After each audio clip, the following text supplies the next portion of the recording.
জাতীয় সড়ক ধরে গেলে হয়তো অনেকেই বলতে পারতেন না এই গ্রামের নাম। সেটা বেশ কিছুদিন আগেকার কথা।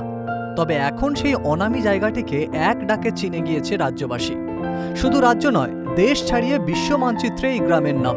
মধ্যপ্রদেশের টিকামগড় জেলার ওরছা তহসিলে অবস্থিত লাতপুরা খাস গ্রাম, যেখানে গেলে চোখে পড়বে সবুজে ঘেরা গ্রাম্য পরিবেশে হোমস্টে। সম্প্রতি এই গ্রামটিকে সেরা পর্যটন গ্রামের তালিকায় স্থান দিয়েছে রাষ্ট্রসংঘ। এরপর গ্রাম জুড়ে খুশির হাওয়া।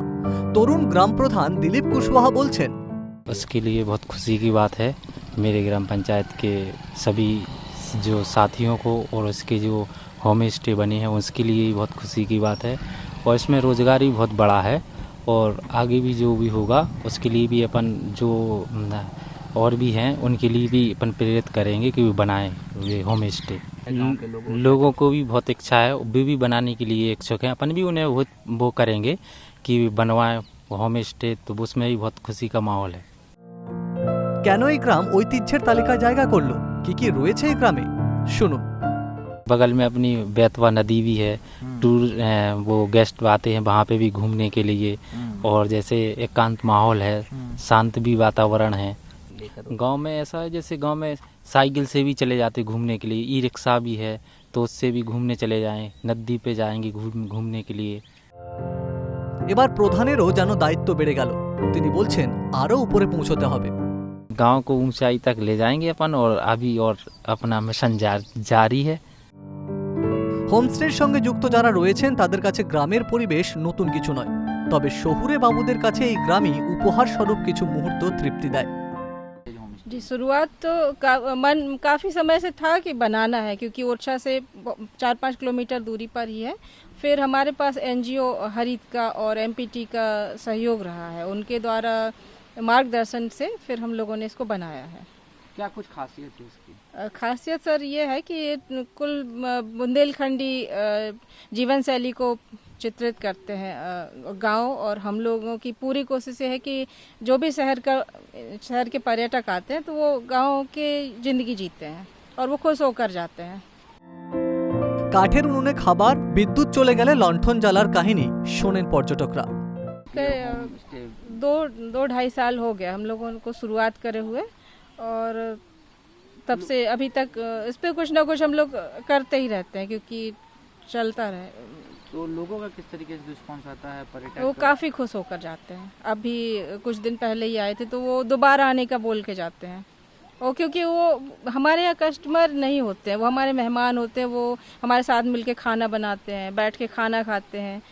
लाइट चली गई तो हम लोग लालटेन जला के वो कहानियाँ सुनाते हैं, या लोकगीत का प्रोग्राम होता है। तो वो पूरी तरह से सब अपनी चिंताएं भूल भाल के रहते हैं, खुश होकर। क्योंकि हमारी कोशिश ये है ना कि हम बाजार का कुछ नहीं लाते हैं, सब कुछ हमारे खेत का ही है। तो अक्सर ये होता है कि जो रुकने वाले हैं वो खुद तोड़ के शामिल होते हैं, उसमें तोड़ के ला रहे हैं कि उनको ये खाना है या कुछ, बस इसी तरह से। গ্রামের মহিলারা ই রিকশায় ভ্রমণ করান পর্যটকদের। উপার্জনের রসদও পেয়েছেন তারা। अभी शुरुआत 6-7 होम स्टे से हुई है, और हम कोशिश तो अब ये है कि गांव की, क्योंकि इतना बड़ी नाम हो चुका है तो सभी लोग जो गांव में बेरोजगार हैं और कमा सकते हैं, कर सकते हैं, तो ये आमदनी का बहुत अच्छा जरिया हम लोगों को मिल चुका है। और क्योंकि गांव में महिलाओं को ई रिक्शा भी चला ग्रुप है एक, तो जो हमारे यहाँ आते हैं मेहमान, उनको ई रिक्शा के द्वारा हम लोग ओरछा भ्रमण करवाते हैं। কোভিডের প্রভাব একটু পড়েছে, তবে করোনার সময়ও পর্যটকরা আসতেন এই গ্রামে। স্নিগ্ধ বাতাস নিয়ে ফের পাড়ি দিতেন শহরের আবাসনে। जिम्मेदारियां बढ़ गई हम लोगों मानती कि कोविड की वजह से थोड़ा कुछ कम हाँ, हुआ? थोड़ा सा कम, क्या कुछ फर्क पड़ा? थोड़ा सा फर्क पड़ा था, लेकिन खुशकिस्मती हम लोगों की ये थी कि यहाँ पे कुछ नहीं था, तो उस समय भी लोग आए हैं। अच्छा, कोविड में भी हाँ आते थे, क्योंकि यहाँ पूरा क्षेत्र सुरक्षित था, तो जो आसपास के लोग थे वो जानकारी करके यहाँ पे आते थे।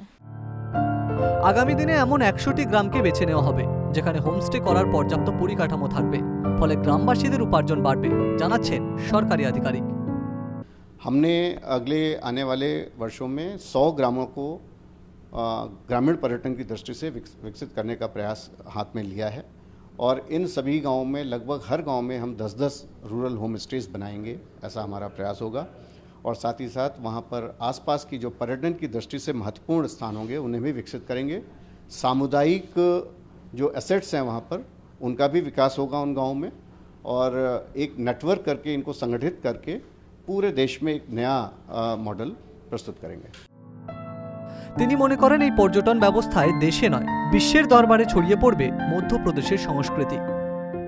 और ये केवल वो ही घर जिन्होंने अपने यहाँ बनाया है रूरल होम स्टे उनके लिए इम्पोर्टेंट नहीं है, पूरे गांव के लिए इम्पोर्टेंट है, क्योंकि वो इकोनॉमी वहाँ की जो होगी वो आर्थिक दृष्टि से काफ़ी परिवर्तित होगी और कई सारे लोगों को इसमें रोजगार की संभावनाएं बढ़ेंगी और सीधे लाभ ग्रामीण जनों को इससे प्राप्त होगा। और साथ ही साथ हमारे प्रदेश की संस्कृति का प्रचार प्रसार भी पर्यटन के माध्यम से दूर दराज देश और दूसरे प्रदेशों और दूसरे देशों में भी हो सकेगा।